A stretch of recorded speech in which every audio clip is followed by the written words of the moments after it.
Welcome to Live Like an Acrobat.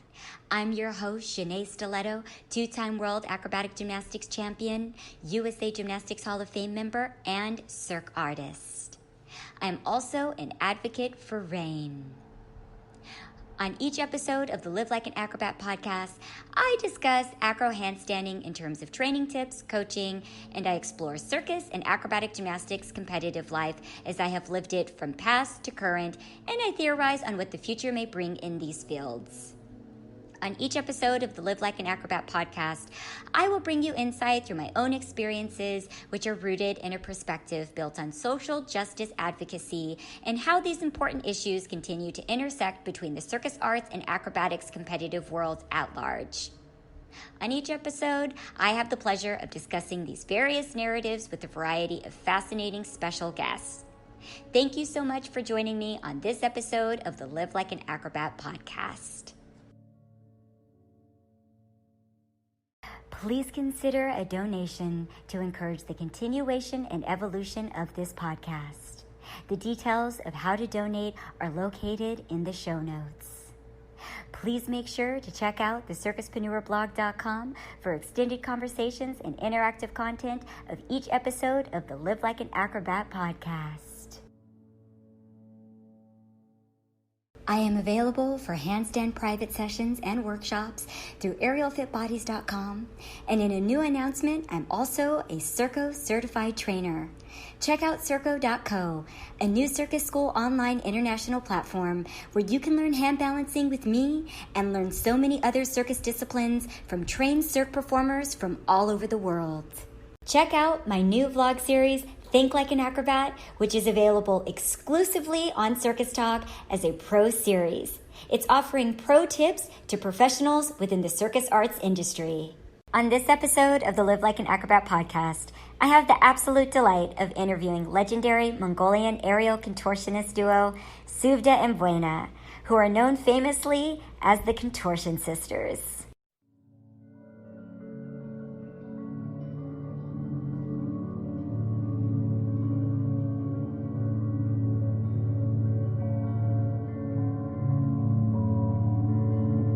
The Contortion Sisters, or Suvda Buyana, have had a sensational career spanning decades in the international circus arts world and have performed for history-making companies such as UniverSoul Circus, Cirque Dreams on Broadway, special events by Cirque Du Soleil, including Reflekt, Sand, and DIVA, and most recently, they were featured in Cirque Du Soleil's touring ice spectacle, Axel. The Contortion Sisters had a defining viral moment on America's Got Talent when Howie Mandel coined the phrase Mongolian Belt Buckle in their honor. And host Nick Cannon riveted audiences when he became a participant himself and tried the human belt buckle on stage by literally wearing the Contortion Sisters. Please join me as I welcome the fantastic aerial contortionist sister duo, affectionately known as the Contortion Sisters.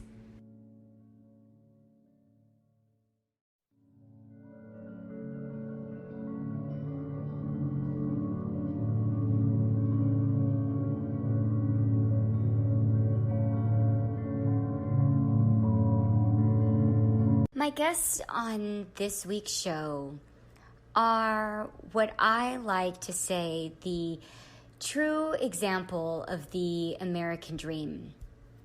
The Contortion Sisters, known as Suvda Buyana, or known as the Contortion Sisters, came to America from Mongolia as circus artists and worked their way up, have become incredibly successful, have reunited with their family,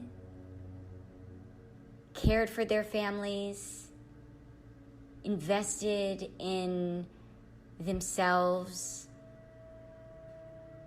created themselves, turned themselves into powerhouse freelancers within the circus arts world.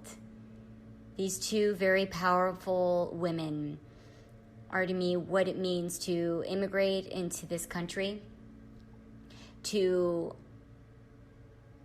figure out how the system works, and then stop at nothing in utilizing that opportunity to the best of your ability, and then to bring your loved ones along for the ride with you. Suvda and Buyana are internationally renowned. They come from the brilliant traditions of Mongolian contortion that are legendary within the circus world. And they are innovators, entrepreneurs, brilliant Mongolian women, Mongolian American women who have put their siblings through school, who have, in my perspective, been two artists that I love to see win, because they are not only professional, disciplined, but very kind and open and giving. And I think that they are a true testament to what this country is all about and what our country was founded on in America. And their story is very similar to so many people that I have had in my life that gave me everything that I have, and that are my close friends, my close circus allies, that have been so important to my own life journey and to the journeys I know of so many other performers and artists in the world and acrobatic competitors. I have always been very much in awe and have tried to use that exact same understanding myself as someone who, as an American, makes their life all over the world for many years now. And I'm so grateful that I was brought up in such a diverse environment, such as California, where most of my friends when I was growing up were first-generation American.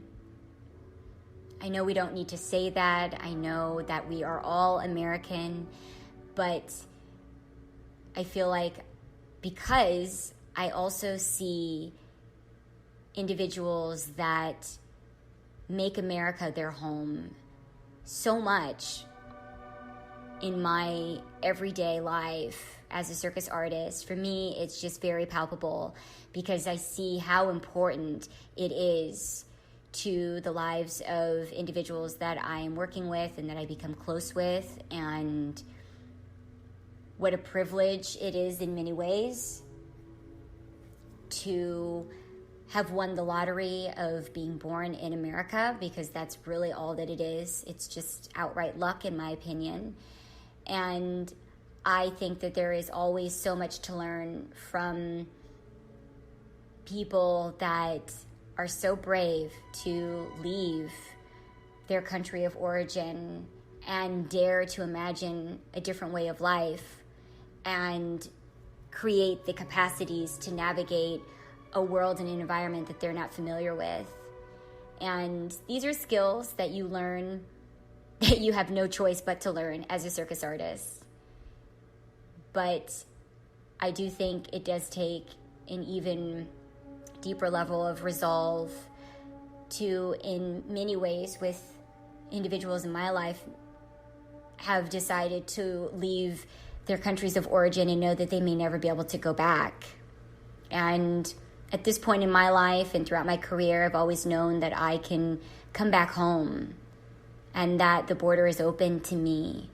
And I have not been in the experience as very important people in my life have been, where it was decades before they were allowed or could go back to where they were born.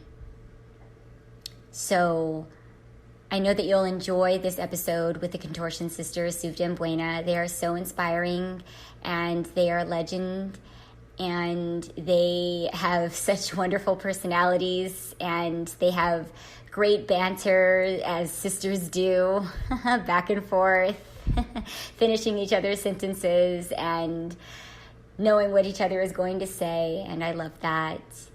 But I think that there is, as the upcoming election in America is showing us, there is so much to lose by way of seeing America as somewhat limited, because the individuals in my life that I know, and I know so many, and what they bring to the world and what they brought to America is so incredibly beautiful. I mean, it's very inspiring, and again, it's what this country is all about, that you can come and you can be whatever you want to be, and that there's opportunity for you here. And I continue to marvel always at the brilliance of the individuals that I know that have made their mark and have transformed their circumstances by coming to America and wanting that so badly. And even in the midst of a very imperfect America, because America is not perfect, no country is perfect, and that's also, I have been witness to that as well, with individuals navigating the imperfection of that American dream. But to me, there's so much at stake coming up in this upcoming election. And so many people that are close to me and have been close to me my entire life, a lot of who they are moving forward depends on how we vote and how we decide who is American and who has access to this dream, which I think is entitled and should be given to every single person on this planet.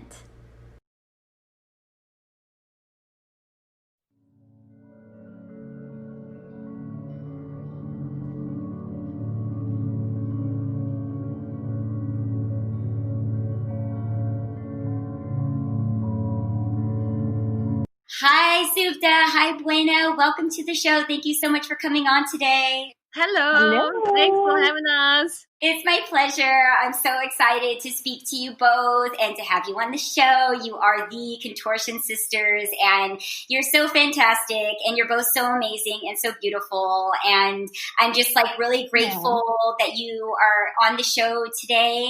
And I just think that you're both the hardest working sisters in circus. Are you great? You're so inspiring. You are just two people that I just always want to win. Whenever I see you doing something, I'm yes, every opportunity.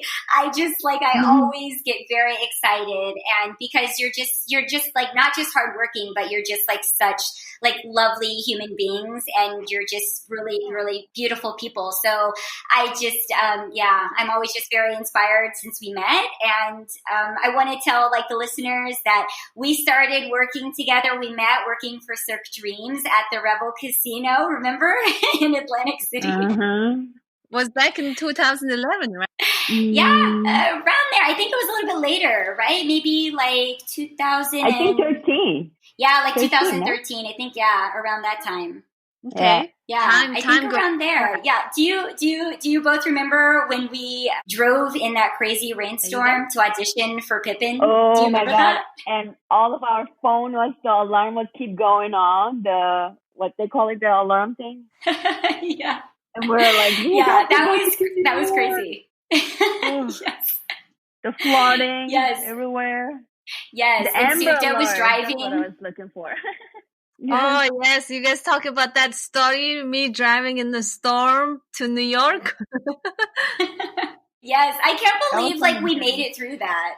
I know, it was so insane. I can't believe we survived that. We had our weekends off to go from Atlantic City when we were doing our tour, our show at the Revel, and then on the weekends we would go to New York, obviously for fun. But this time we were going to audition for Pippin at the time. Yep.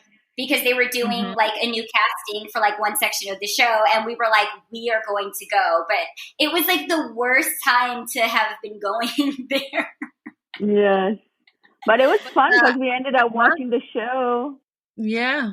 But once we get there, everything went so smooth, and they gave us free ticket to see the show, and we had a good day after that.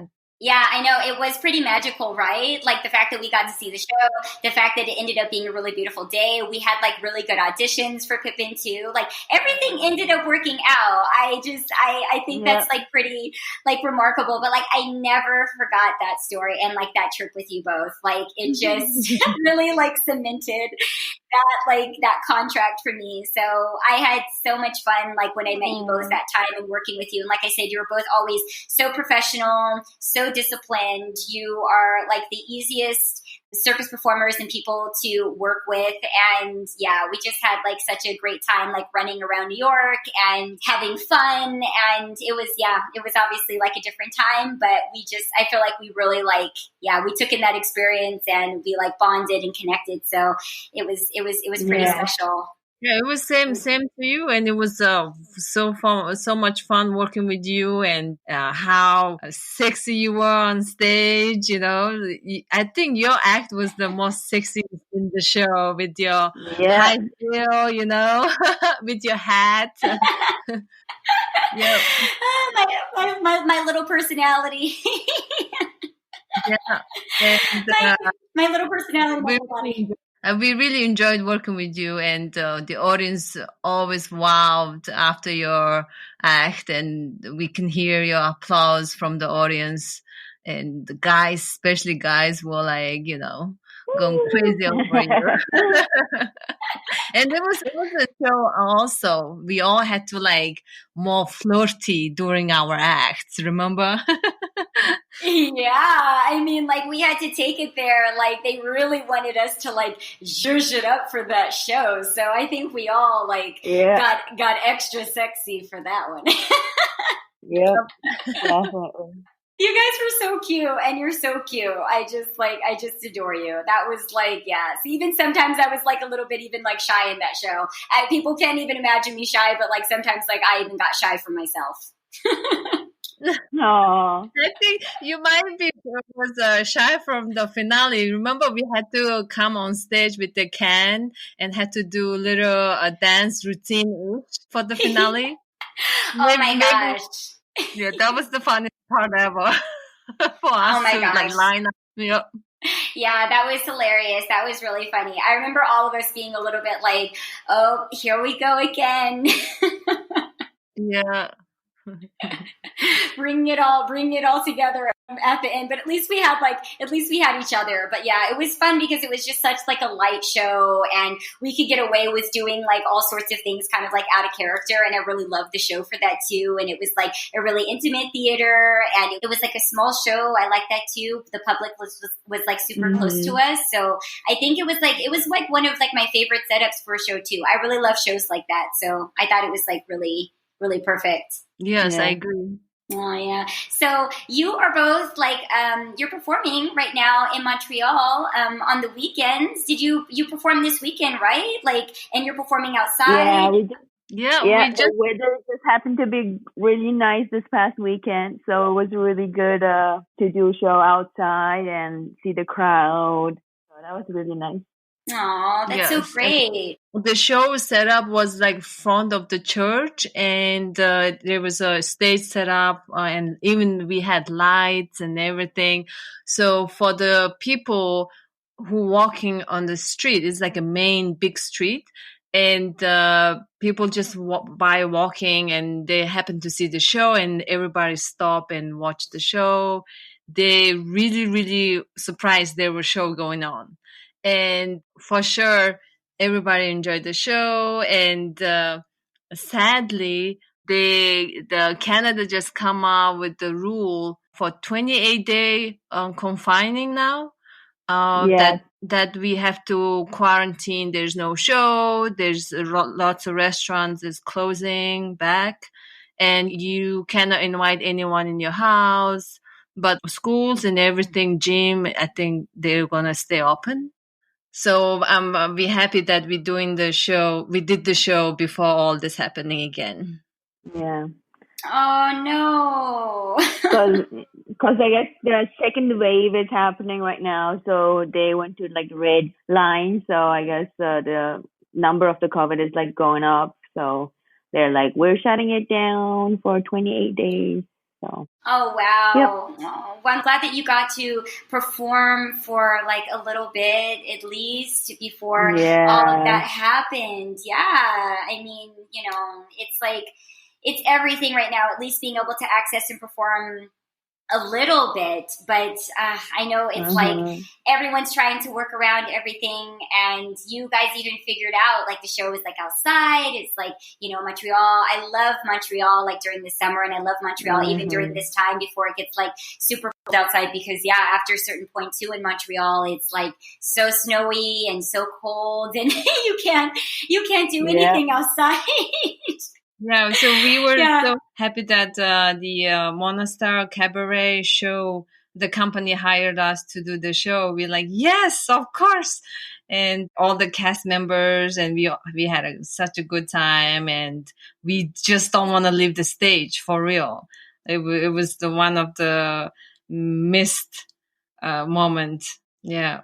And you were just doing your contortion act, because you guys also have your aerial spirit act. So was it just like all ground acts in the show that you did in Montreal? No, they did the outside rig, so we were able to do our aerial act also. Oh, really? Yeah. So we did both of our acts. Oh, that's fantastic. Oh, that makes me even happier for you both. I love that also too. And we're going to talk about that when I ask you a little bit more about like your training and everything. But to me, you guys have always been really unique in the fact that you do obviously Mongolian contortion, but that you also do aerial. And I've seen like more like contortionists start to try to do more aerial, but for me, you were both like the first ones that I've seen that like did that, like even in a show, and to like commit to two like really like high caliber numbers. I love you both for that. So I wanted to start and take it from the beginning and ask you both, Suvda and Buyana, how was it being born and raised in Mongolia, and how did you start training contortion? You want to take this one, Suvda? Sure. Well, since I'm the oldest, I was the oldest in the family. I am still. I definitely was the tryout kid, so I will try everything when my parents want me to try, like play piano, try rhythmic gymnastic, try circus. So the circus, the private contortion training end up stick with me the longest. And then my sister joined me when she was 6, but I used to like babysit her once in a while and just take her with me to training. And one of the coach asked me, why is your sister sitting here doing nothing? Have her try contortion. And sure, and Buyana just tried, and she definitely learning so fast. She was faster than me. Yeah. So I just followed her, and I continued following her until today. Yeah. She literally followed me and stuck with me forever. I love that. And I love that you both have each other as well, like too, like in this business. I was always like really sad that me and my sister, because, we competed in acrobatics, but we didn't end up performing together. And I was always really sad that my sister like didn't stay in it. And then also to my brother, he like trained in acrobatics. And I was like, we could have like had our own act together and always been together. And, because I feel like it's so important to have like an ally that's like your family. Like my like first duo partner, like he was, like more or less like my family. But I think it's really important to have somebody in your corner all the time. I think it just like really changes like how you are in this business, and you have like a different level of protection. There's always somebody there that that's going to have your back. Like I think that's really special that you guys, have been able to navigate and stay together. And so I wanted to also ask back to your training in contortion, like what was your training process like in Mongolia, and what are some of the things that people think about Mongolian contortion that are not true, or maybe that you hear that doesn't really like represent your experience? And to also put inside of that another little question, did you both start training aerial like when you were learning contortion too, or did you start doing that like later on? No, as a contortionist in Mongolia, the culture of contortion grew since way back in the day when only 3 contortion ladies they learned from Russia, I think, and one of the ladies was our teacher, and she was quite older when we started doing contortion, and she taught everything that we know of basic contortion. And then one day I started performing when I was 12. And my first contract was in Russia for 14 days. And then I went to Germany, but the Germany contract didn't work out because my teacher decided to take a train instead of a plane. So because of that, we were late to get to the show. And because we were late, they didn't accept us to join the show. So we have to take the train back to Mongolia. That was my second trip. And then I went to Italy, did shows, and I did also back to Germany. And all this was performing back and forward happened from 12 to 18-year-old. And Boina did performing, you can say, tell your story, sis. Oh, no, I think I was going to tell it. Well, I started performing around like 12 also in Mongolia. Then I went to Japan for a small gig, and China, like a summer gig. And so during this time, like me and Suvda, we were like separately doing shows. We weren't like together yet. And when I turned like 13, almost 14, there's a company called UniverSoul Circus, and they offered us the contract because we were sisters. They wanted like, sisters together. So we got to come here in US and perform with that company for quite a while. For almost 3 years. Yeah. Yeah. And the special thing with this contract was we had to perform with South African girl. She was a contortionist from South Africa, and she was also 13-year-old, and her name is Lunga. So yeah. So she like was me and her became like really good friends because we were like kind of the teenager, young kids there, So we were like always playing backstage, and of course we tried to do training also, but we also want to play.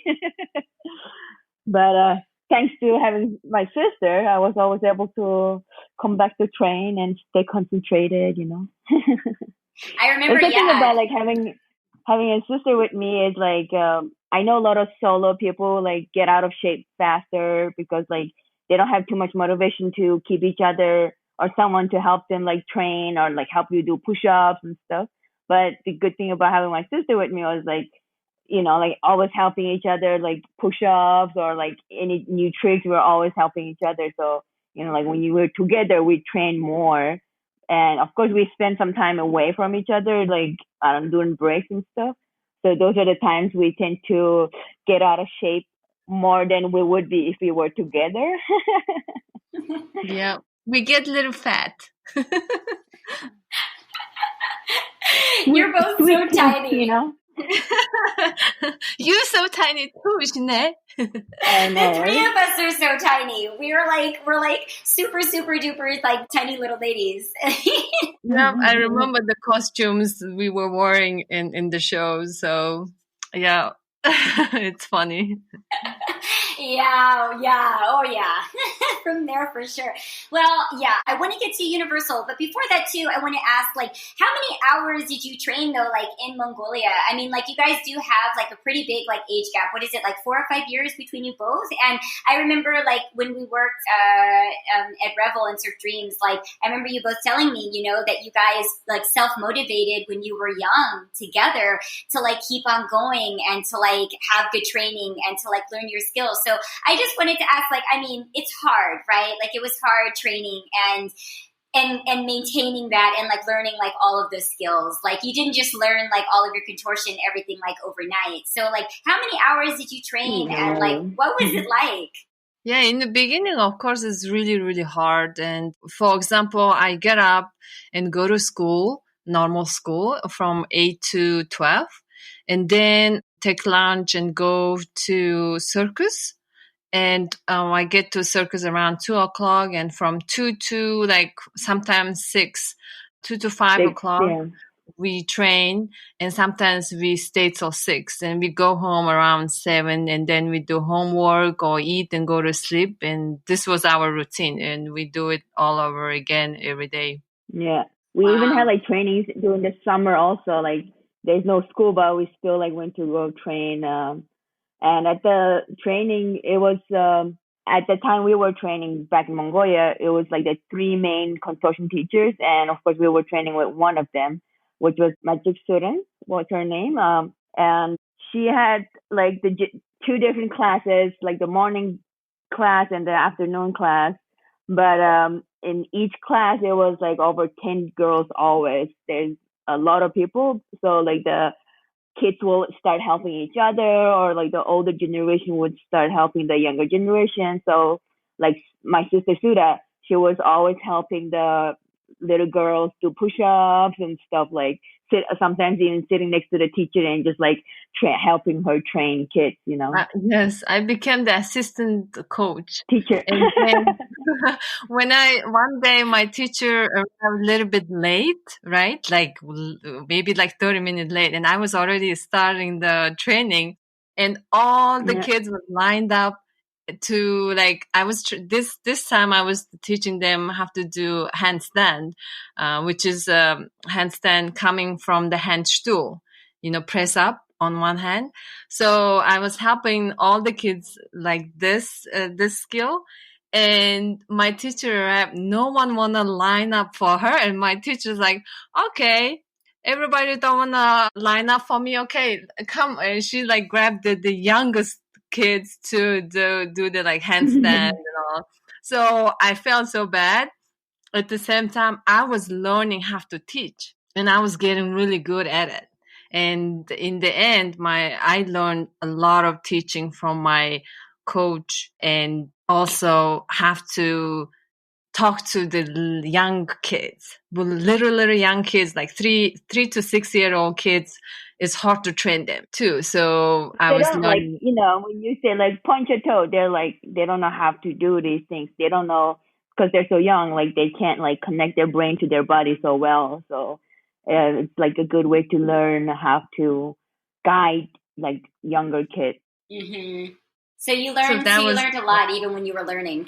Yes, Yeah. exactly. But then at one point, I remember I was coaching a lot with my teacher, and my teacher was teaching me how to coach. And at some point, I went out of shape, and I tried to do my act, and my butt couldn't reach my head. That was the one waking moment. I'm like, holy shit, I need to start training. That was the point you knew something needed to change. Yes, Yep. because I was so into the coaching at some point. This was around, I would say, like 17-year-old. Mm-hmm. Wow. But like when you're kids, so like you train when you're like, I mean, we start training, like I started at 6, she started quite young also. And as a female, you go to puberty and stuff, and like your body changes. And if you're not training like more during those times, like you lose a lot of like flexibility or like technique. Your body is changing on you. So like those are the key moments that you need to like continue like training. So you adapt with your body growing and changing. But those are the times that you can lose some things that you already learned.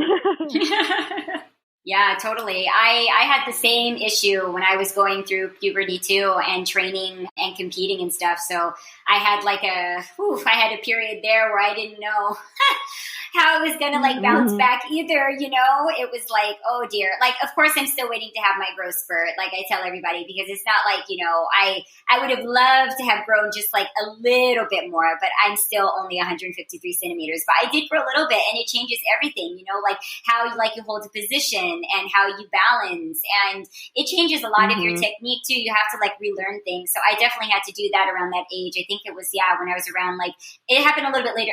Probably around the same age as you guys, like 16, 17. I feel like 14, 15, 16, 17, 18 is such a hard time with training. It's so hard.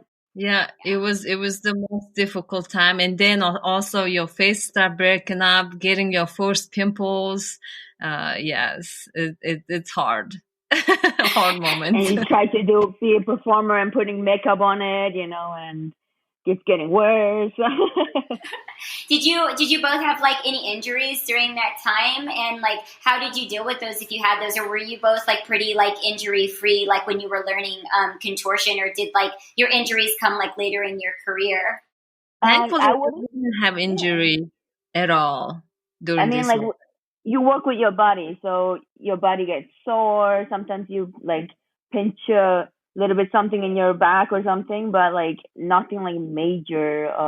It's mostly the soreness. You try new trick and you work harder on one side, so that side is more cramped and you have to stretch it out. It's mostly that kind of things, but nothing like major. I'm gonna knock on the wood. One thing back in the day, because it was so traditional contortion, they didn't know how to proper stretch the muscle that really cramped. So those things we learned as we on tour. We learned from yoga, Pilates, and all these conditioning exercises that we never done as we when we were training, when we were like little, because we just go do contortion and just keep doing the exact same push-ups and handstand and one arm and tricks, and that's all we did. A lot of chin stands. Never done any like downward dog or all that poses ever when we were doing contortion. But like on tour, like you learn these things, and also like us learning aerial helped with like our shoulder and like our core and stuff. So I think that helped us with, we're quite old for contortionists. So I think it's like doing aerial and contortion at the same time. I think it balanced our body more than just doing contortion only. Because, contortion is you bending backward all the time and your muscle, the back of your muscles are working way more than your front, like your core and stuff. So I think doing aerial, of course, your core needs to be strong. So your abs and stuff. So I think that helped us with the longevity of our career, because it helped us balance our body more than just doing contortion alone. Yes, I agree. Mm-hmm. Yeah, I bet. That's like such like a brilliant way to put it. Has like the contortionist model like from like Mongolia, is it very much the same? Like you're both telling me that you learned a lot about recovery and like, like management and stuff like after that and being on tour and stuff. But has the model changed, or is it pretty much similar to what it was before when it was very traditional, when you were both like learning and growing up? I think it's changed. Really? Yeah, sorry, sis. Go ahead. So I was going to say, with this like internet, like Instagram and everything, I think people now, they can see what around the world, not just in Mongolia. So I think they're learning a lot from the world, Yes, so, the new generation definitely getting really stronger, especially for hand balancing and contortion mix. And they're definitely training different than used to be. Mm-hmm. Yeah, I can see that. I can understand that. As well. Yeah, social media has changed like just everything, right? Like it's just really changed a lot with everyone seeing so much and having like so much access, and everyone just having a lot of access to a lot of different models and to training and technique.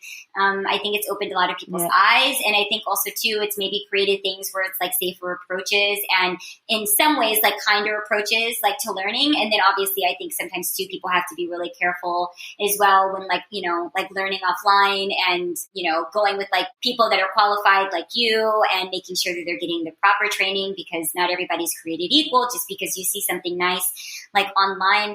I wanted to ask just a little bit too, like about like your family, like during that time, because when you both started like performing and when you also too started, you know, to travel and everything, like how was that for your family? How did your parents handle that? Did you always like stay like living with your family when you were training, or did you ever live like at a circus school in Mongolia, or is that not how it's done there? Yes, we definitely lived with our family. In the beginning, I grew up in yurt.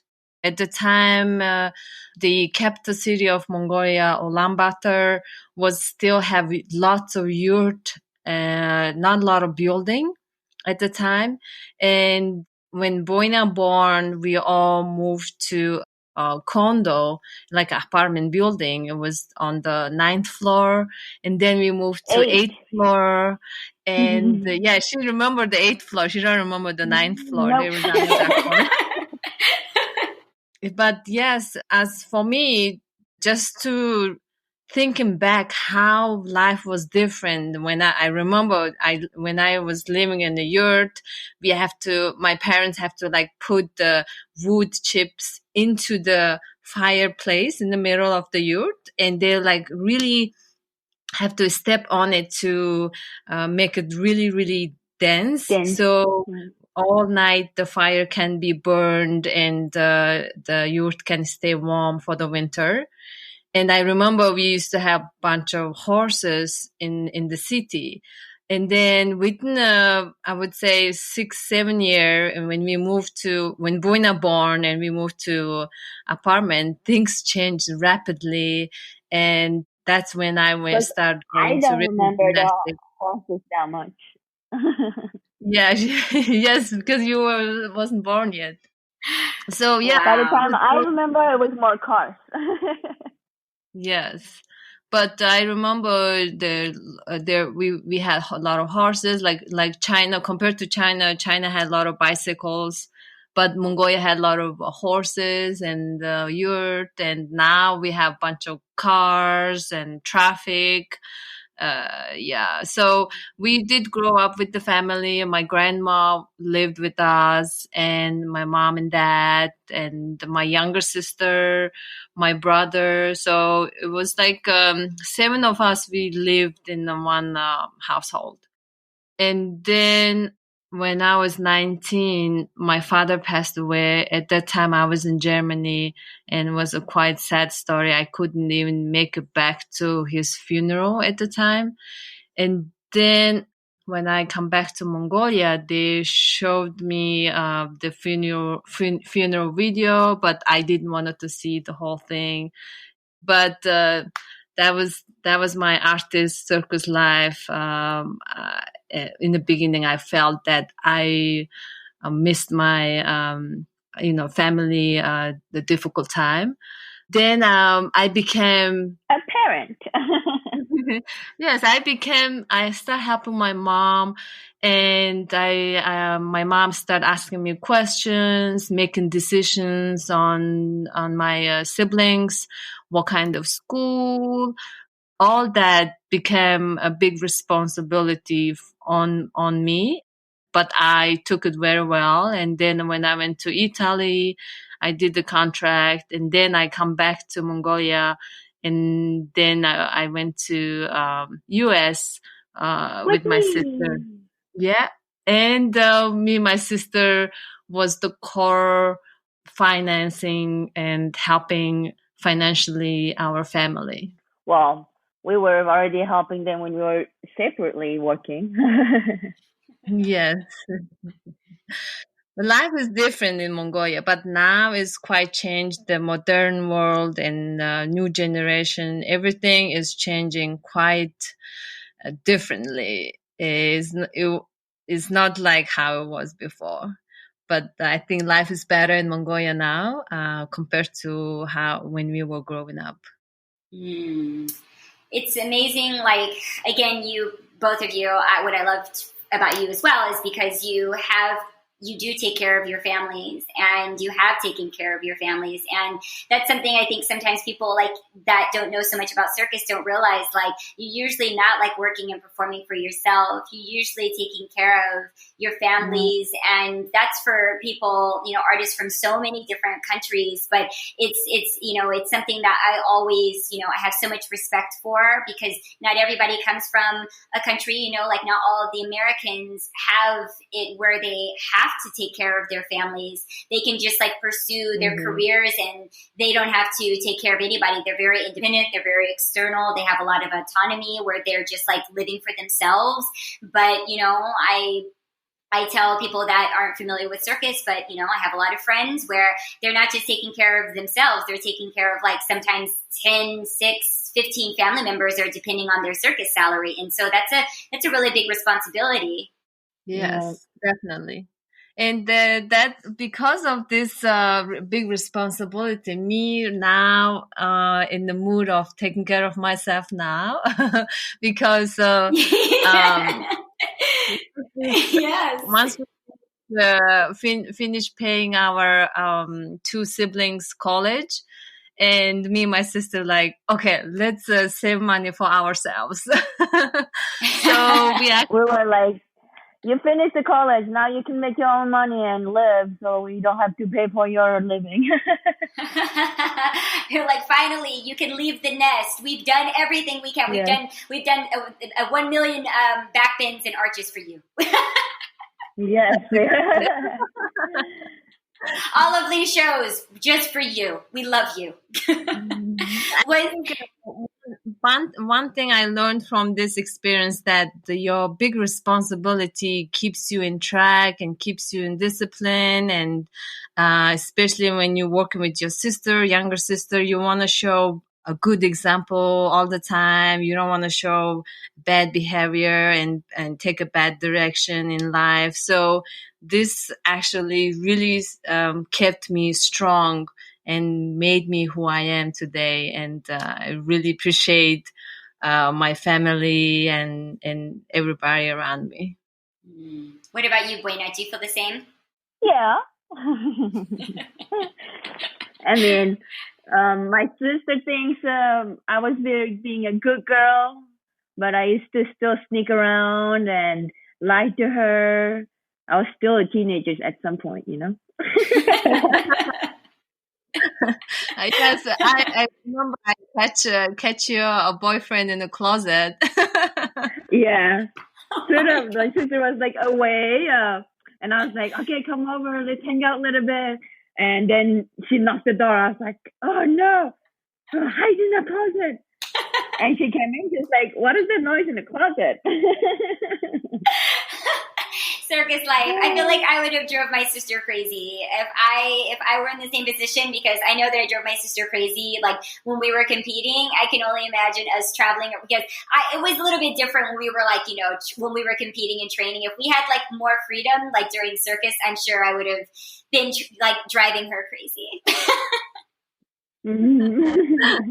Yeah, for sure. Yeah, but that's how the relationship builds strong together, Yeah, of course. You can depend on yourself. And there's a certain level of freedom that, of course, Buena was afforded too, with you being like responsible in that way. And also too, you're both still very responsible. I know also too, Buena, you're talking like you were doing a lot of things. I know you both. I've seen you day in and day out for a full, like, several months of a contract. You're both very aligned, very focused, very disciplined. You know how to turn it off and to turn it on. but you're both a good time. Experience.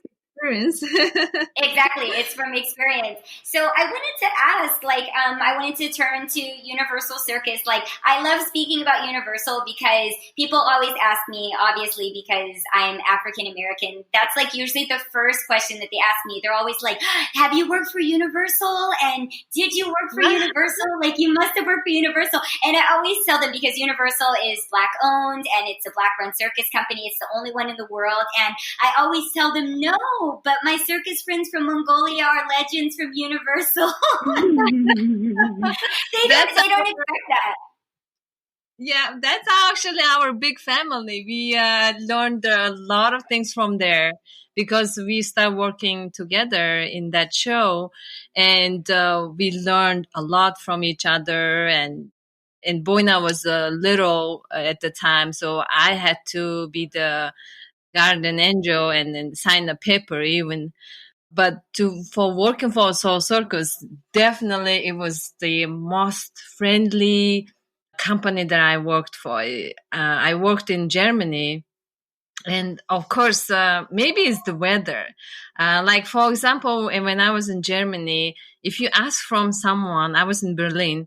If you ask from someone what time is it or which way this direction, they will tell you right away, "I'm sorry, I don't have a time," or they will say, "I don't speak English," but clearly they're telling you have to, say they don't speak English.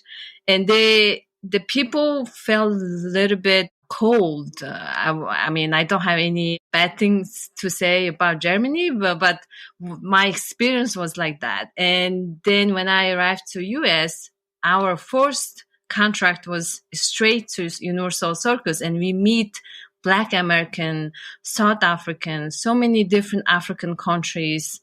We meet right there. Kenya, like so many different Trinidad, cultures. Tobago, Jamaica, and we were welcomed with all this love. Like we even didn't scare from any of Black people. Like people at the time in my country, I'm sure there was people scared from Black people. Misunderstanding. But at the time, for us, my mom used to watch basketball a lot on TV, and we loved Janet Jackson, Michael Jackson, and we used to love Black artists. And when we arrived to Soul Circus, we got picked up with the Black American, and we Their meet music everybody and from. everything is so much fun. Yeah, so and I was in love. My eye opened. I'm like, this is the country I want to be. Compared to Germany, this was my experience. Like this was my expression. I was like, oh my gosh, is this freedom? And it's a very welcome circus show that we performed, and the audience on top. You have no They're idea how so amazing yeah. audience. They show their emotions like crazy, like they're so loud. They want get up and dancing with the crowd, like the crowd is dancing with the performers with the music. It's like they just express their feelings so nicely, and it's like I don't know, it's so great to perform there. It's always like hyped. It's always Yeah, like you feel like you're almost like clubbing, but not really. Of course, you're not in a club, but the energy is like high always. yeah, and like standing ovation always be like when you performing in the theater, you get standing ovation after the show. But no, Soul Circus, you get standing ovation from one or 100 people right after your act. It's amazing. If they love you, they show. Yeah. I love it. How long did you both work for Universal? And you didn't just you just weren't performing, you were doing training and and choreography in Universal too, right? Yes. And later, yeah. Later. That happened later. We worked there from 2002 till 2004. And then Mr. Walker, who's the owner of the circus, he actually contacted us back to teach contortion skills to Ethiopian contortionists and South African contortionists. Kenya bone breaker boys. They do crazy bone breaking. They're actually doing American Got Talent recently. Oh yeah, the same guys, really? Yeah, they were so tiny and little when you work with them, and they're all grown up boys, like men now, Oh yeah. So we taught them the basic skills of Mongolian contortion, but they had their own skills with the shoulder and twisting and all that. And yes, so we worked with so many different artists from Ethiopia. Ethiopia to South Yeah. African. And yes, so we had a lot of fun training the kids there. The artist there was very hungry to learn for skills. Yeah, that's so amazing. I It's love the that. great thing about it's the great thing about that company is UniverSoul Circus is like they bring like great teachers and choreographers to the show so they can like help the raw talent that they found from like Ethiopia or like Kenya, so they can come to the show and grow as well. It's beautiful. It's our extended family, UniverSoul Circus. Yeah, exactly. That's what I was gonna say. Like you had so much time with them, and I think that's so beautiful. That was your first entry into America, and I know you've had such like a long extended relationship with UniverSoul, like going back and forth, even when you're working for other companies, coming back and working with UniverSoul. Like I just think that's really amazing. I think it also too just shows like again how professional you both are because you've had like consistent relationships with companies where you've worked with them year after year after year, and you've not just worked with them as artists, you've worked with them in many different capacities too, which again just shows like how multidimensional you both are within like the circus. I think that there's a lot to learn from you both, and you both are very open and very giving, and you've utilized a lot of different things and not just stayed like focused on one thing. So I think that's really great. And I wanted to ask, when did you, after working for UniverSoul, how then did you start working for Cirque Dreams, which is another US-based company? You had a really long relationship with Cirque Dreams too. You still have one that's ongoing. And what kind of shows did you do with Cirque Dreams? And like, how did that happen? How did you make the transition going from there to from UniverSoul to Cirque Dreams? And how was that different for you too after being with UniverSoul? So we finished the contract with UniverSoul Circus, and we stayed in US because we still had like some visa left. It was not expired yet. So we auditioned for Cirque Dreams and other companies, and Cirque Dreams contacted us back, and we ended up working with them over almost 15 years now at this point. So a long time. And with that company, what was different was with UniverSoul Circus, with the music, you still listen to the music, and you more like feel the music and just go with it.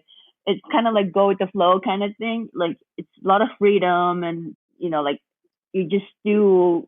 I mean, of course you do your show, but it was more calm, I guess, or free. But with Cirque Dreams, we had to like learn. I mean, we know how to count music, but like there's a lot of cues we do, and I mean we enjoyed all of them. Don't get me wrong, but we had to learn to do like a little bit of movements, like dance a little bit.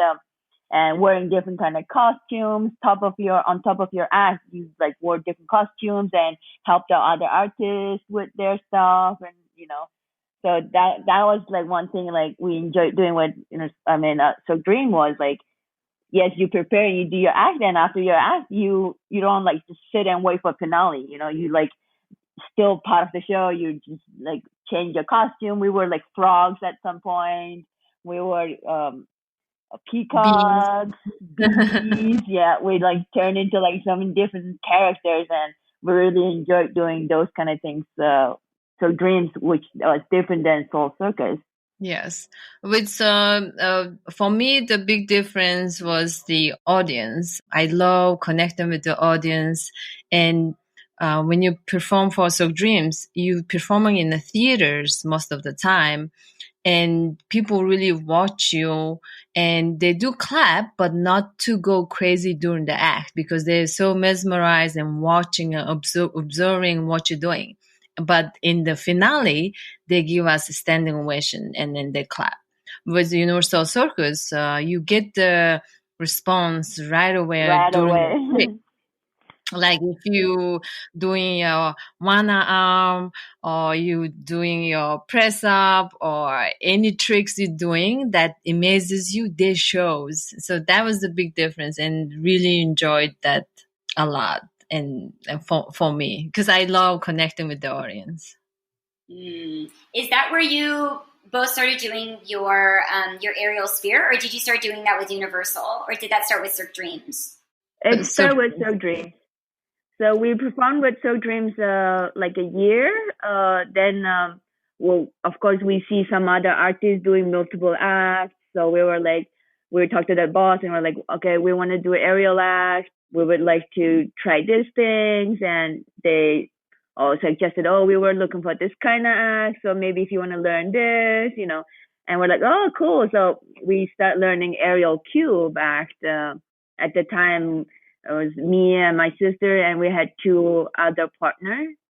We were doing 4-person contortion with Cirque Dreams at that time. So one of the girl was, I want to learn too. So us three start doing aerial cube act. Then it became 4-person cube act. Then it became 2-person sphere act. So we've been doing aerial since 2004 or 5? 2005, right? 2004. Yeah. No, 2005. Sorry. Yeah. I think we started training. Yeah. Yeah. And with aerial in the beginning was quite hard skill. Like we don't know how to do chin ups, and we get blisters in our arms. It was quite harder than concussion at the time, because we already know how to do concussion. So, and then we would but train. I think it was hard because we were learning it on tour. Like we were doing our shows on top, we're learning new skills. So I think that's why it was like way harder on our body. I can imagine. So we would, if we have 2 shows, we will train between shows, and we will we get only 30 minutes on stage training or warm up, and we will do our aerial and keep learning every day. So doing more actually helped the tour go interesting. Fast, and it's not like so boring, you know. Yeah, I bet. Not that ever tour is boring.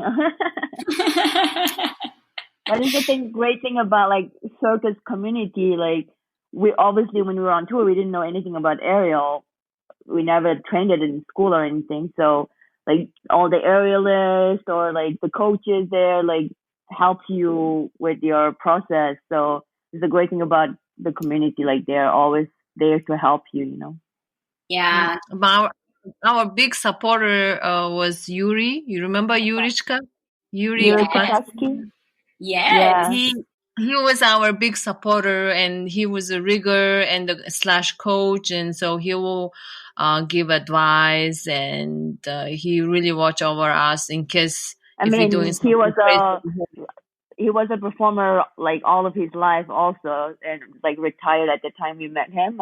So he was a rigger / coach for everybody, and so he helped us a lot with our aerial stuff and like teaching us how to even tape our aerial prop and stuff. Oh, that's great. What do you think is the key to staying with the company for so long? Because you have worked with Cirque Dreams for so long. And again, I think that that's a skill, I think, by itself, to stay committed with the company, to grow with the company. What do you think? What is the advice of staying with the company for a long time, and what's important to remember when you're staying with like the same company? I know, of course, you guys have worked for a lot of companies, but you really had like a home base, like with Cirque Dreams too. So how important has that been, and how important do you think that is? In my opinion, good reputation and never burn a bridge, and really listen to especially during the creation, like no matter how big or small is the creation before the show, you have to be very focused and learn all the cues and do your homework. So not just, during the rehearsal, if you don't get the cue on time, and next day, if you don't come on stage on your music, the direction will not go easy. So therefore they will start frustrating with you. So you have to learn how to be on time and focus during the rehearsal time. And once you do all that, they start trusting you. And if you always on time, on the music, finish your act with the music, then they trust you. Once you do your job good, and you're all good. Because we would like during creation, like of course you're all day in rehearsal, but take a note, and we would always go home. But like when you would get to the hotel, we would like always run through the music again and like do the choreography again, just to make sure you have it when you go back to the rehearsal the next day. So I think those are always helpful. And with especially with Cirque Dreams, I think we stay with them really long time because we were always welcoming any kind of change to music, to choreography, like the character. Like we weren't like stick with certain kind of moves and we didn't want to change it or anything like that. If you were able to, we were always down to try new things and new choreography. Oh, I love new costumes and new makeup. So I think that helps with try to be some kind of chameleon in a way to just adapt with and try new things. I think that helps us to stay with the company longer. So you're not like one character and you burn out that character. You can continue to change your character and try new things. I think that helps us. Yeah, that's brilliant. And I love how you said about being a chameleon. I love that you're both open, flexible, and disciplined and punctual. And that speaks to a lot. And I can imagine that that's what has allowed things to go so beautifully well for you for so long. I wanted to change to the next topic would be about you made really cool appearances on America's Got Talent. What do you both think about talent shows? And what was your experience like when you were on America's Got Talent? We didn't stay too long with American Got Talent because we auditioned the first one and we passed to the next one, and the next one they were like, okay, we gonna take almost 2-3 months to let you know if you made it or not. And, in show business, it was, a while ago, so maybe they changed the rules at this point. But, in show business, you don't just wait for 2-3 months and not sign anything. If you get a contract, you have to take it or move on. You can't just sit for, that long period of time and not take contracts. So that was the one thing we didn't go through and continue with them because they put us on a hold kind of for 2-3 months. And we got a contract with Cirque Dreams. And we were like, well, we kind of gonna take this because there's something on our plate right now, And we were already on that contract. Then they were like, oh, you guys made it. Would you guys like to come? And we're like, oh, we're not available anymore. I'm sorry. So that was the reason we didn't continue. The appearance we did with Nick Cannon and the last episode was pretty good, and we get a lot of exposure, and we were able to actually hired by halftime shows because of American Got Talent. So we're pretty happy with another, different type of shows that we can do. Halftime shows were quite interesting, and you just doing your thing during only certain minute during the halftime game, I love that. Your mom must have loved that. Yeah. She loves basketball. My mom did too. It's so funny because I don't know if you've ever spoken about that, but my biggest appearances after America's Got Talent were also doing halftime shows, with my duo. Mm-hmm. So I think that's really funny and really cool that that's what happened for both of us, was to do halftime. And I literally did them for my mom because my mom is in love with basketball. She loves Kobe Bryant. She loves every basketball player. And I literally did them so that I could get her a pass and so that she could come to the shows. Yeah. That's great. Yeah. So it's thanks to the exposure from America's Got Talent. It got us all on halftime. Mm-hmm. But it is quite good that they accepted circus artists to go in top 10 last year. So our friend Tyson Mary was in top 10 and they almost won. For us, they They won. were in the finale. Yeah, they took the second place. Oh, that's so great. Yeah. That's awesome. Because normally it's like singers or musician, but I'm happy this time. Last year was Magic Act, magician won, I think. So I'm happy they're accepting more and more circus artists. Yeah, it's always hard when we lost. I lost to a yodeler, and it was a little girl, a little girl who was yodeling. I mean, once we're up against, people always say it's hard to win against like the animal acts or the children, and it's like usually true. They usually the ones that win like the top prizes. Yeah. Yeah. So we had so much fun. American Got Talent, we love it. I still watch it, the American Got Talent, who is going on, That's good. I'm glad that you had a really a lovely experience on there. But I would expect it to be lovely because you're both lovely and you're so much fun. And you what were you called when I think you were called like the human belt, or what was your Mongolian Belt? Mongolian Belt. Okay. Mongolian Belt Buckle. She was the buckle. Mongolian belt buckle. I knew there was like a phrase that they used like from that from your appearance there. I was like, okay, yeah. You literally like wrapped around, to give everybody a visual. You like wrapped yourself around Nick Cannon, like you were his clothes. Yeah, and he was so cool. He was like down to try it. Yeah, I was saying it was cool, and like he was down to try it. That was nice. Yeah. We didn't say nothing. We just say this on stage, and they were like, okay. They really went with the flow.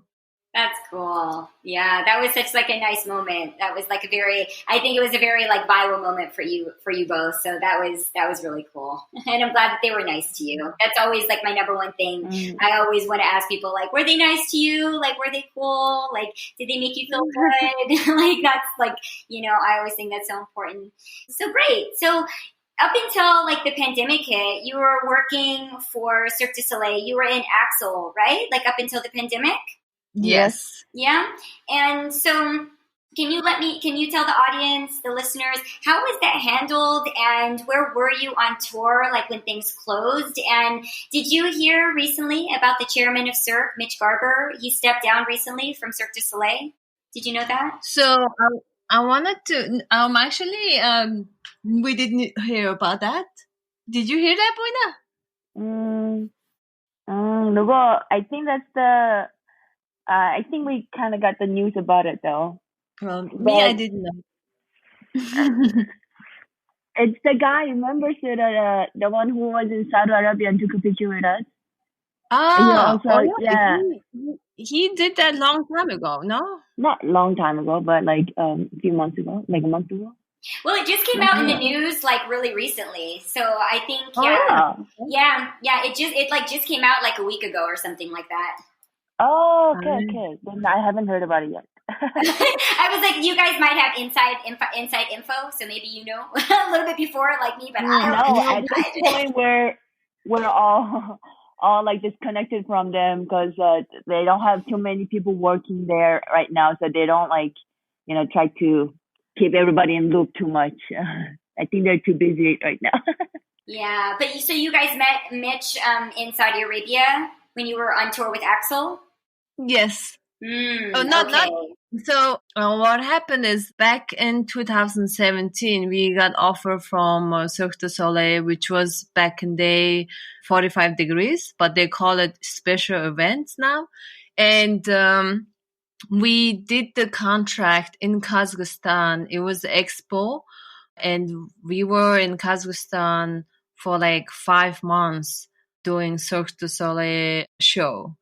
And this show was inspired by Kazakhstan culture, which is really close to our Mongolian culture. They had eagle in the show and the king of Kazakhstan and all this. This was one of the best creation we ever performed in any shows from our history. And then after that, we hired to do Saudi Arabia's special national event, which is the kind of independent celebration in the Independence Day, I think. But they were first time ever allowed women to perform on stage with the hair down.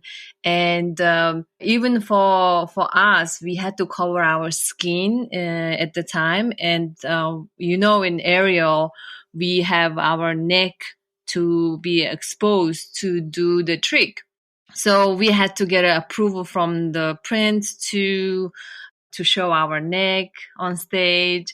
So it was very good show and very special experience we had in Saudi Arabia. This was one-time show, but we rehearsed and prepared for the show 14 days. And then we went to do the Andorra, which is north of Barcelona. And we were there for 2 months, another Cirque du Soleil special event show. And it's a summer show. This was one of our favorite Contortion act we did in that show. And then on top, Buyana was performing with her ex-partner doing motorcycle act. You can tell this about it. This is another skill that she did other than contortion and aerial. Oh. So he was like riding. He was a stunt, like motorcycle stunt person. And while he's riding his bike, I did some like contortion poses on him, around him. So that was really interesting and fun thing to try for me for a summer gig. That's so cool. Were you scared? In the beginning, a little bit, but because we did the creation first, we did like, of course, we trained it and stuff. So we had like the belt and everything. So whenever we crashed, I just fly like a Tinkerbell. So it was not that scary towards the end. You're so brave. Me, I was scared backstage every time. And she had 1.5 act to change into contortion and we go on stage together. So I used to watch her, then I stopped watching her and I focused on my warming up backstage. Oh my gosh. That's so fast to have to get prepared for your next act after that. My God.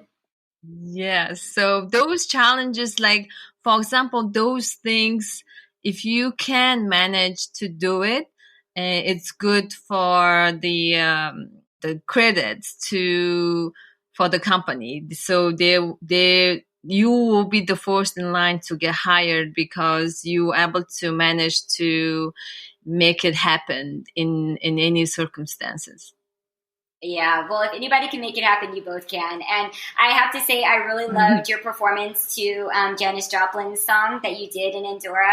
I love that song. It's such a good song. It's Take a Little Piece of My Heart. And like you said, it's like your favorite contortion act that you've done. And I can see why, because I would have loved to perform to that song like night after night too. There's just some pieces where like any little piece of like your act or your performance makes it so that you're just like so in love with like the performance, you know, and it just makes you want to do it. You know, it inspires you to something new every single night. And I love that. I love that. Mm.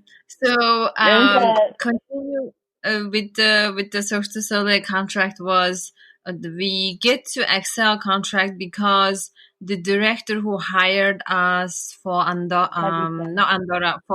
Kazakhstan and Saudi Arabia, he was the director in Axel, and he really enjoyed our aerial act in Saudi Arabia, and he hired us to do our aerial act in Axel. So we were really happy to get the contract. Yes. So I like I think it's going back to where the repetition and where you have to listen to the director and being focused on during the process of creation and deliver in the show. And when you build good trust and good repetition, you get higher again and again to different projects. You never know where you're gonna end up, so we always try to do our best in every show. Each show, yeah. Yeah, of course. And so, how was your creation for Axel? We did from July till October our Axel creation. We rehearsed from July till October, and they gave us coach for our act, technical coach and choreographer. So we had a chance to put our aerial sphere act in next level. So they will give us really nice moves that we can do in our act. Our act was already created by us, the tricks and everything, but they were cleaning, and then to fit in the show, they worked with us during the creation. So that was a big advantage we had in Axel. Mm-hmm. Mm-hmm. That's fantastic. That's amazing. So it seemed like it went, I would have loved to have seen it eventually in person. Where did you tour for Axel? How else was your experience in Axel and performing in Axel? What did you both love about the creation of Axel, and what did you love about touring with Axel too? Like, what were some of your favorite parts of the show? With Axel, it was quite different than any other shows we performed and being part of the creation, because it was an ice show and you get to share experience with the professional Olympic ice skaters, and they really competitive ice skaters was in the show. So next to them, learning how to skate, and it was so impressive to see how they're skating, and it inspired us to learn how to skate fast, but we didn't get to their level. But it was quite different, and of course it was cold. We were learning how to, like Buyana say, we were really chameleon to learn, adjust to be next to the ice all the time and being warm backstage before you go on stage. The whole creation was incredibly different than any other theater or circus, traditional circus, or any other Cirque Du Soleil shows we done. Yeah, it sounds super different. What about you, Buyana? Axel was fun. Of course, there was few of my friends on it, so it was nice to work with friends again, and some meeting all these new skaters and try to skate next to them was really funny. Like as a performer, you always do like the safest things so you don't injure yourself, doing like fun, like crazy, like adventurous things. So skating was like kind of something like I did maybe once a year just for fun with like on tour, where you're cast members and stuff. So for this show, I was like, oh, I'm down to try and actually learn how to skate. So I learned how to stop while you're skating and how to stop and how to start. So that was fun. The creation process was longest one I had in my life, but compared to other Cirque du Soleil new shows, it was quite short apparently. But it was fun and we enjoyed it. It was really nice to be in Montreal doing the creation, and it was during the summer, so the weather was perfect. And we went on tour. There were some rough patches. Yes. Talk about it, Suvda? Yes. So what happened is I learned skating as soon as we got this contract. I was teaching myself how to skate with hockey skate, and I was able to skate alone. Way better than me. Way better than Buyana. I was better than other circus artists, in the show. So then they gave us actual figure skating skates, and the figure skating skates has like a pick in the front. So it was quite different, and I learned how to skate in these skates. And 3 weeks before the premiere, we moved to different city, from Montreal to different city. What was the city again? Cornwall. So Cornwall, Ontario, we were there, and the rehearsal was going really, really fast paced, and we didn't have time to skate or practice, but we all had to skate in the finale. So 2 days before premiere, they told us to skate in the finale. But of course, if you're not comfortable, do not wear a skate. They didn't really push you to, but they did say in the meeting it would be great if you skate in the finale. So but this rehearsal was like B-roll recording of the show. So they will record the whole show. We were doing the rehearsal was like you doing the show, and I was confident with my skating, so I'm like, I'm gonna wear my skates. So I was nervous. Anyways, so first time ever in my life, I injured myself skating in the finale. I fell. I was just standing there after all the bows and everything. We were all circled in the arena, and then we were waving to the audience. And meantime, I was waving. I like fist pump and giving hearts to the audience and being crazy. Then my both skate went up in the air, and on the way down, my toe pick of the skate got stuck on ice, and it didn't fall with me. My ankle stayed there, and I broke my ankle on the spot. Oh. I couldn't stand up, and so the paramedic come and picked me up, and they checked my ankle. At the moment, didn't look like broken or anything. It didn't swell up like crazy or turn blue. Then I went back to my place. I fall asleep, but it was hard to fall asleep. It was very painful. So next morning we had a meeting, doctor meeting over the internet with Montreal doctor, and he's right away say, okay, go to the emergency room, get an x-ray done. So x-ray shows that I broke my fibula bone, which was clear cut, broken bone. So, but still they had to do surgery. So now I have a 5-screw and small plate in my ankle.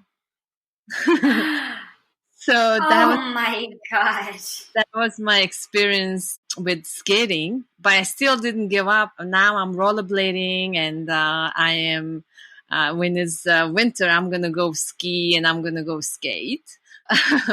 But I was off the show for 3 months, from October till January, and I was back in the show mid-January, and I performed, and then COVID happened. Oh, you just got back into the show. Yeah, but at least I was able to perform about a month and a half, almost 2 months, and I was happy with everyone, and I enjoyed the show. I really, really loved this show.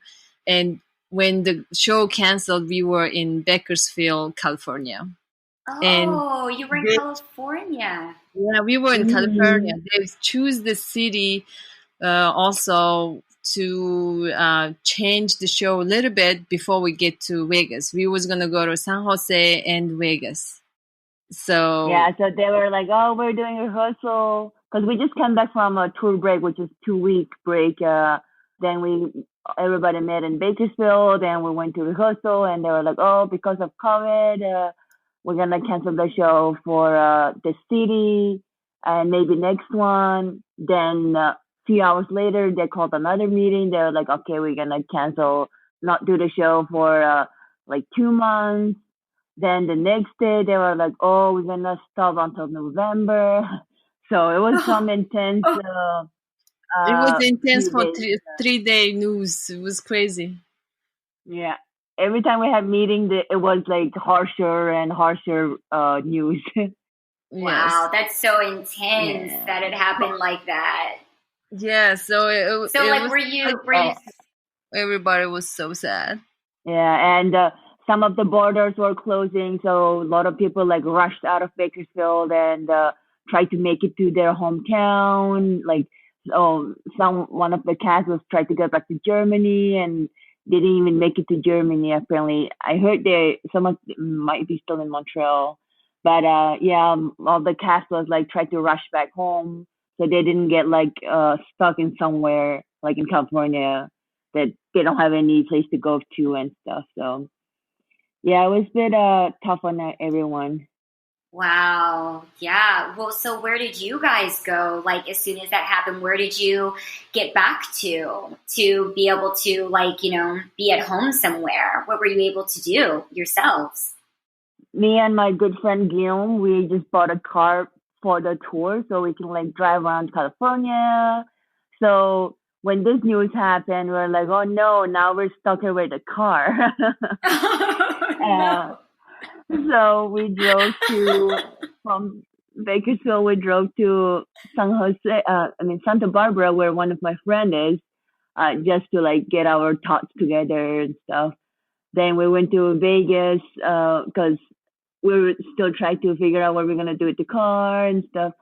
And once we were in Vegas, when we were heading to Vegas, we were like, okay, I'm going to take it back to Montreal. And so he ended up driving by himself all the way to Montreal from California.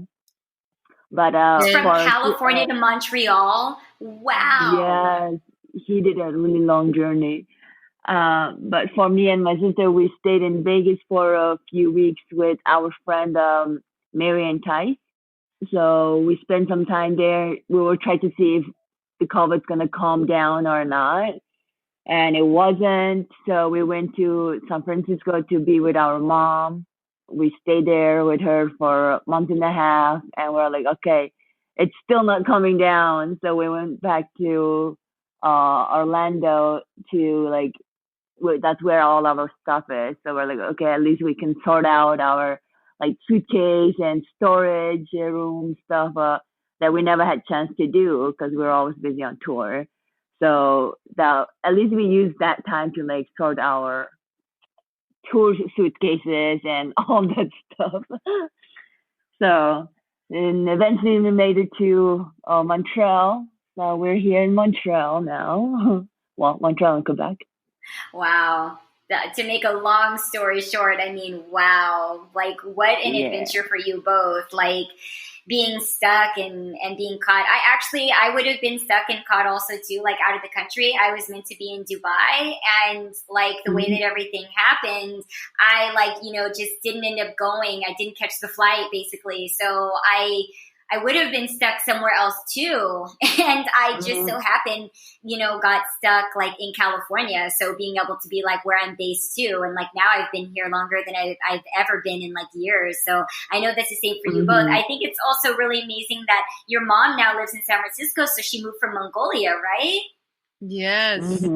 She's we have some family member, our cousin lives there, and there's so many Mongolians live there, like a big Mongolian community. So she at least close to people and friends and family member, and we happy that she likes us. She likes there. She didn't like Florida much. And she chose San Francisco over Florida. Interesting. Like where she like loves to be. Oh, I'm glad that she found a place so that she feels comfortable, and it's like it's her new home. And again, during such like a weird, like crazy time, you ended up being able to spend so much time with her too. I think that's like it came like full circle for you both now too, with like your family, some of your family being in America. So that's amazing. Yeah, so this way it's easy for us to go visit mom whenever we want, so we don't have to take almost 2 days to get to Mongolia, Oh my gosh. I know.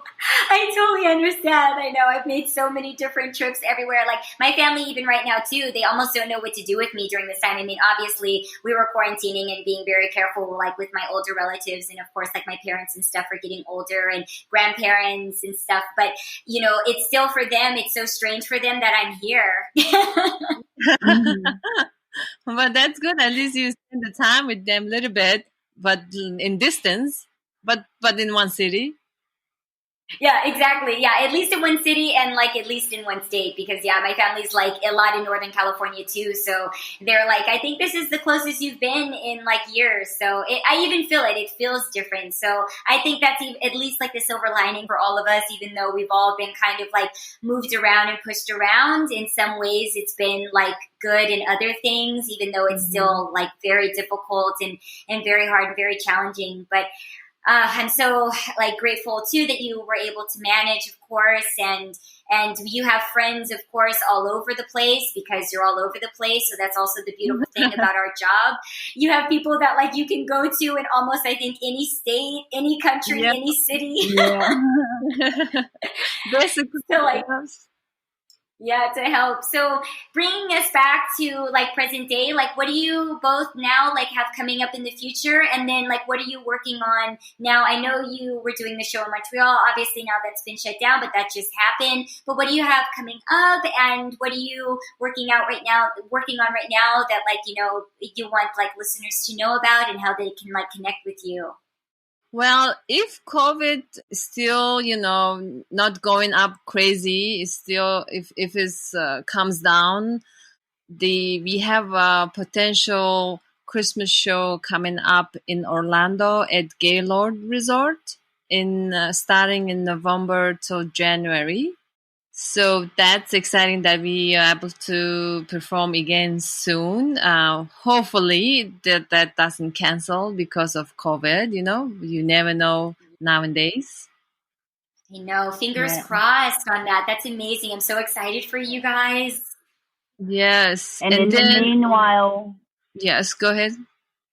In the meanwhile, we're working on our online contortion class. So you want to talk about that today? Yes. So the Mongolian contortion class is it was hard to get a good name for it in the beginning to start with. So we choose the name for now is Mongolian Contortion Masterclass. So this is more for people who really want to learn contortion, a basic. We always hear like people say, "Oh, in my town we don't have contortion teachers." You know, like when we're traveling, we hear this a lot. So I think this is a good time and opportunity to reach those who are in the cities or places where they don't have contortion teachers, and they can rely on us. Yeah, so we basically creating this program, and hopefully they all can, you know, try out this program, and we doing the exercise that everybody can do it. Like for example, even you, Shenea, you can do it. It's more like little extreme yoga, but at the same time, if you cannot do some poses, you can just skip and do the basics. But we're not really getting into crazy contortion poses until if you follow the advanced level. But basic, intermediate, these are quite easy to do. And hopefully we got all the exercise videos done for now, and we're doing the voiceover, and then we're gonna launch hopefully before this year ends. Oh, I'm so excited to see it. I'm so excited for your launch. That's going to be such a gift, like for the community and for just, everybody that wants to learn and learn from some of the best and learn from some incredible professionals with your level of experience, your experience, your background, your technicality, and of course, your beautiful personalities. I think that's just always a plus whenever you're learning something, especially when it's difficult. But I love that you're breaking it down. It's going to be basic, so it's anybody that can learn from it. It's not just only like high level, obviously, because Mongolian contortion is so like, to people when they hear it, it sounds like it's like beyond them. So I'm glad that you're reminding everyone, Suvda, that it's going to be in a form that's accessible, because many forms, it really like makes people nervous and they feel like it's too much for them and that they could never learn it. So that's like super important. And you both have so much experience teaching so many varieties of artists and so many different levels. So for sure, it's going to be a very accessible like program that you're teaching. And I'm looking forward to seeing it and when it comes out. And again, if anything, during this time, it's like set all of us up to be able to give back in ways that we've never done before. And I'm really looking forward to seeing, artists like you both that are so professional, that have so much knowledge.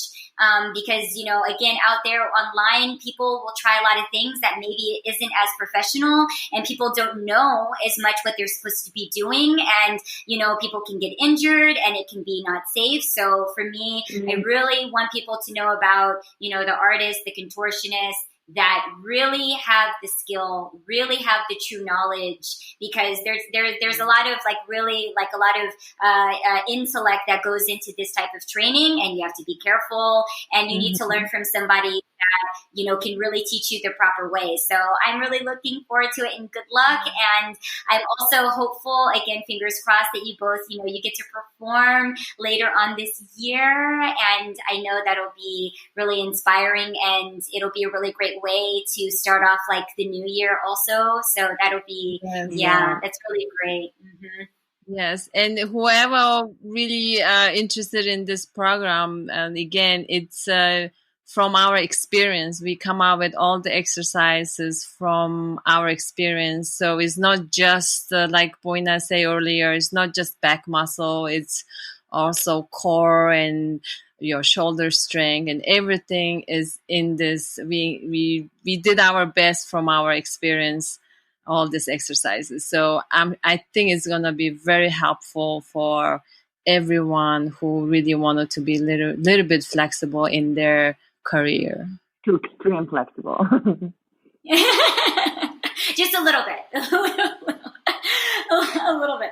I think it's wonderful. And so, like, how is it going to be accessed? It's going to be obviously like on a website that we can access your tutorials, like the system. Are you going to have live classes, or is it just going to be like your tutorial? Are you guys available right now for like online private classes that people can contact you on, or are you just doing your tutorials that people can buy like as classes?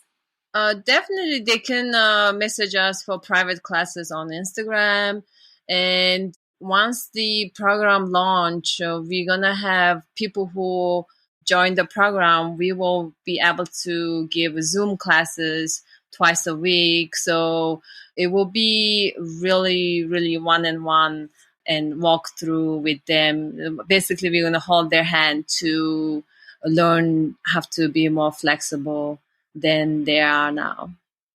So they they'll follow the video that they like sign up to, and they can follow the video, and they'll have we'll do like Zoom meetings and stuff. So if they have questions and stuff, we're available to answer them with the questions and stuff. So we're gonna try to be more supportive and the most helpful as possibly can through the journey. Yes, and the videos are very good, explainable, and then they can do it themselves.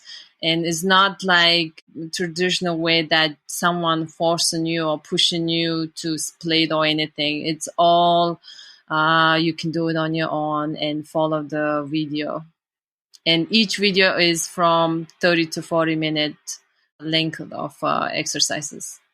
Wow, that's amazing. That's so great. And I love, again, that you created systems that people can do alone, because that's the number one thing that people ask me when I'm traveling around as a hand balancer and doing handstands, they're always like, how do I train by myself, Shenea? Like, I'm not going to have access to a trainer or to somebody that can spot me. Exactly. Or like, how can I train alone? Like, if I'm 90% alone or maybe 50% of the time, but like, that's like the number one question. So I think that's, you know, it's pushed all of us, you know, like I've gone to like a lot of different creative places trying to think of a lot of ways for people to train by themselves and not need like help, of course, like you're saying, in traditional style. So these are like really like cool, like new models that, you know, you have figured out a way to transfer all of that knowledge into a way where people can do it by themselves, like you said, step by step, holding their hand, walking them through it, taking their own time. So I think that's really great. It's really loving. That's very safe of you.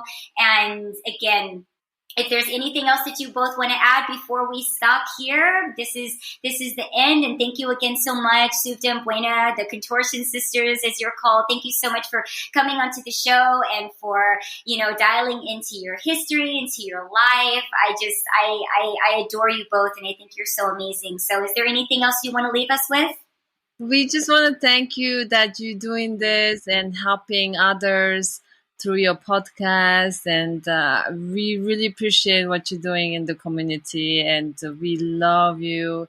And of course, we will be in touch, and hopefully our exercise launch will happen soon. And we pretty appreciate how what you're doing, and thanks for having us on your podcast. And also, the thanks to everyone who's trying, all the creative artists during this COVID time. I'm sure everything's going to be fine. Just keep doing what you guys doing, and we're going to get through this. Aw, you're both so beautiful. Thank you for having us.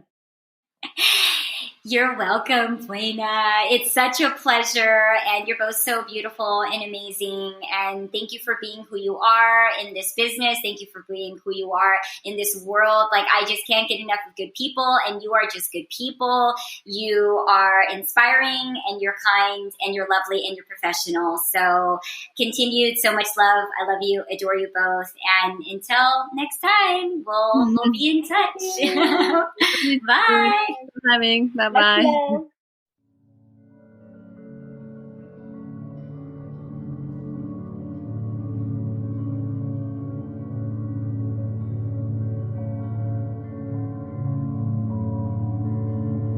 Thank you for joining me on this episode of the Live Like an Acrobat podcast, where I interviewed the wonderful Suvda and Buyana, famously known as the Contortion Sisters. The Live Like an Acrobat podcast is also available on Circus Talk, the inclusive, independent, and international online network for the circus industry. Circus Talk's mission is to create a level playing field for this industry and democratize access to information. Please consider subscribing to the Live Like an Acrobat podcast and to the circuspreneurblog.com, where you will find extended conversations and interactive content of each episode of the Live Like an Acrobat podcast. I'm your host, Shenea Stiletto, and until next time, please stay safe and stay healthy.